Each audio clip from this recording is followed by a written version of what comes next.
खबर आप जानिए। हिंदी भाषा को लेकर क्रिकेटर आर अश्विन ने दे दिया है बड़ा बयान। कॉलेज में छात्रों से बातचीत के दौरान आर अश्विन ने बड़ी बात कही और ये कहा कि हिंदी हमारी राष्ट्रभाषा नहीं है, हिंदी आधिकारिक भाषा है। अश्विन के बयान से फैंस में गुस्सा भी है। एक अलग तरह की बहस छिड़ गई है आर अश्विन के इस बयान के बाद, जिसमें उन्होंने कहा है कि हिंदी हमारी राष्ट्रभाषा नहीं है, ये आधिकारिक भाषा है। अब ऐसे में स्टूडेंट से बातचीत तब आर अश्विन की चल रही थी। उसी दौरान कॉलेज के स्टूडेंट से बात करते हुए आर अश्विन ने ये बड़ी बात हिंदी भाषा को लेकर कह दी है। अब ऐसे में क्रिकेटर आर अश्विन के फैंस में भी नाराजगी देखने को मिल रही है। साथ ही साथ इस बयान को क्रिटिसाइज भी किया जा रहा है। हिंदी भाषा को लेकर आर अश्विन की तरफ से ये बयान दिया गया और क्रिकेटर के इस बयान की चर्चा अब चौतरफा हो रही है, जिसमें उन्होंने कहा कि हिंदी हमारी राष्ट्रभाषा नहीं है। एक बार सुनिए क्या कुछ कहा। Just gonna throw it here. English. Okay. English students in the house, give me a A. Okay. Tamil. Okay. Hindi. வரவேல ஹிந்தி. ஓகே, எல்லாம் சொல்லலாம்னு நினச்சேன். அது நம்ம நேஷனல் லாங்குவேஜ் இல்லை, அது ஒரு அஃபிஷியல் லாங்குவேஜ்னு. சரி, anyway just gonna throw it here. English. Okay. English students in the house, give me a A. Okay. Tamil. Okay. Hindi. வரவேல ஹிந்தி. ஓகே, எல்லாம் சொல்லலாம்னு நினச்சேன். அது நம்ம நேஷனல் லாங்குவேஜ் இல்லை, அது ஒரு அஃபிஷியல் லாங்குவேஜ்னு. சரி, எனிவே हिंदी भाषा को लेकर क्रिकेटर आर अश्विन के इस बयान की चर्चा भी हो रही है, इस बयान की निंदा भी हो रही है। हिंदी हमारी राष्ट्रभाषा नहीं है, ये आर अश्विन ने अपनी इस बात में कहा। दरअसल वो स्टूडेंट्स के बीच पहुंचे हुए थे और इसी दौरान उन्होंने पूछा कि इंग्लिश भाषी कितने हैं, तमिल भाषी कितने हैं और हिंदी भाषी कितने हैं। ऐसे में स्टूडेंट से हाथ खड़ा करने के लिए कहा गया, लेकिन वहाँ हिंदी भाषा बोलने वाले स्टूडेंट्स की कमी थी। ऐसे में आर अश्विन ने फ्लो में ये कह दिया कि हिंदी हमारी राष्ट्रभाषा नहीं है, ये आधिकारिक भाषा है। इस पर बात करने के लिए स्पोर्ट्स एडिटर मनोज जोशी जुड़ गए हैं मेरे साथ में। मनोज जी, आर अश्विन के इस बयान की चर्चा भी हो रही है, निंदा भी हो रही है, क्या कुछ अपडेट्स हैं? फैंस में भी गुस्सा है इस बात को लेकर? देखिए, जो संविधान की का अनुच्छेद 343 और 351 है, उसमें साफ तौर पर कहा गया है कि हिंदी जो है भारत की राष्ट्रभाषा नहीं है। तो अश्विन ने कुछ उस लिहाज से गलत नहीं कहा है और ये आधिकारिक भाषा है, राजभाषा है, कामकाज की भाषा है। 15 साल तक ये व्यवस्था की गई थी। मैं थोड़ा सा साहित्य में आपको ले जा रहा हूँ, फिर उसके बाद मैं आपको खेल पर आता हूँ इस टॉपिक पर, क्योंकि तब ये 15 साल के लिए व्यवस्था की गई थी, लेकिन 15 साल के बाद भी देखा गया कि भारत की जो कामकाज की भाषा है वो अंग्रेजी ही रही। तो उसके बाद तमाम जो क्षेत्रीय भाषाएं थी उनका प्रचार प्रसार करने के लिए फिर ये कहा गया कि आप इन भाषाओं का इस्तेमाल कर सकते हैं और ये आधिकारिक भाषा के तौर पर आप इसका इस्तेमाल कर सकते हैं। उसमें हिंदी भी थी। हिंदी क्योंकि जनसंपर्क की भाषा है, बहुत बड़ा समुदाय भारत में हिंदी भाषा बोलता है, और तो और क्रिकेटर्स भी जो हैं वो भी हिंदी बोलते हैं। जब स्टंप माइक पर आपको ऋषभ पंत की आवाज सुनाई पड़ती है तो वो हिंदी में ही सुनाई पड़ती है, क्योंकि उसके पीछे एक मकसद ये होता है कि विदेशी आपकी भाषा को समझ ना पाए, क्योंकि उस वक्त तमिल में या मलयालम में या किसी अन्य भाषा में बोलने का मतलब नहीं है, क्योंकि सभी खिलाड़ी उसको समझ नहीं सकते। तो ये है कि मेरे ख्याल से अश्विन के बयान को बहुत ज्यादा तूल देने की कोशिश की जा रही है पॉलिटिकल पार्टीज द्वारा। इसे आप बीजेपी वर्सेस डीएमके की लड़ाई भी, पुरानी चिर परिचित लड़ाई भी कह सकते हैं, या दक्षिण वर्सेस उत्तर की लड़ाई भी कह सकते हैं। लेकिन मेरे ख्याल से उन्होंने कोई आधिकारिक तौर पर कोई गलत बयान नहीं दिया है। जी, आपने कहा कि आधिकारिक तौर पर कोई बयान नहीं दिया, ऐसे ही वो स्टूडेंट्स के बीच में मौजूद थे। लेकिन मनोज जी, आपको लगता नहीं कि जब आप कोई बड़ा चेहरा हो जाए, कोई बड़ी सेलिब्रिटी हो जाए, तब तो आपकी छोटी से छोटी बात के कई अर्थ निकाले जाते हैं, कई मायने निकाले जाते हैं, फिर उसमें एप्रिसिएशन भी होता है, तो फिर क्रिटिसिज्म भी होता है। तो आर अश्विन को थोड़ा सा सोच समझकर बोलना चाहिए था। उन्हें ये मालूम होना चाहिए था कि एक बड़ा तबका है जो विरोध कर सकता है उनकी इस बात का। देखिए, मैं ये जरूर मानता हूं कि वो गैर जरूरी कमेंट था, उस कमेंट की जरूरत नहीं थी। अगर उन्होंने सवाल पूछने के लिए एक निजी कॉलेज में पूछा और उसमें किसी ने सवाल नहीं पूछे, तो उसके बाद इस तरह के बयान की जरूरत नहीं थी।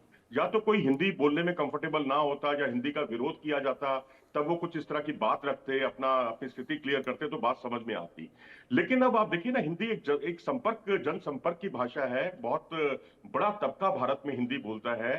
तो मेरे ख्याल से हिंदी भाषियों को बहुत ज्यादा इस पर बहुत ज्यादा ऐसा रिएक्ट नहीं करना चाहिए, क्योंकि जो सच है वो हकीकत है। क्योंकि कहा गया है 14 सितंबर 1949 को जो कानून बना था, उसके मुताबिक 343 और 351 में बहुत क्लियर कर दिया गया था अनुच्छेद में संविधान के कि ये राष्ट्रभाषा नहीं है।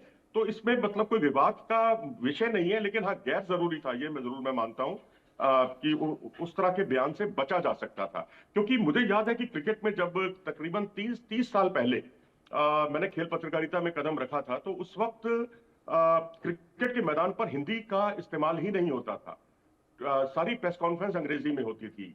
हिंदी में सवाल पूछने की कोई जरूरत भी नहीं करता था। वो हिंदी में सवाल पूछता भी था तो उसका जवाब भी अंग्रेजी में दिया जाता था। लेकिन अब स्थिति बदली है। हिंदी जनसंपर्क की भाषा बनी, क्रिकेट मैदान की भाषा बनी। स्टंप माइक पर हिंदी में शब्द, हिंदी के वाक्य सुनाई देते हैं।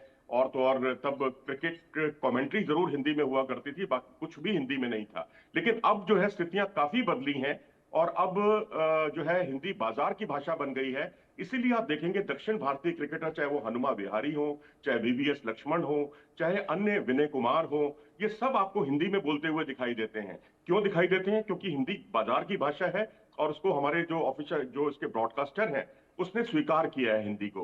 इसीलिए अब देखिए, रविचंद्रन अश्विन अपना एक चैनल भी चलाते हैं, तमिल भाषा का चैनल है।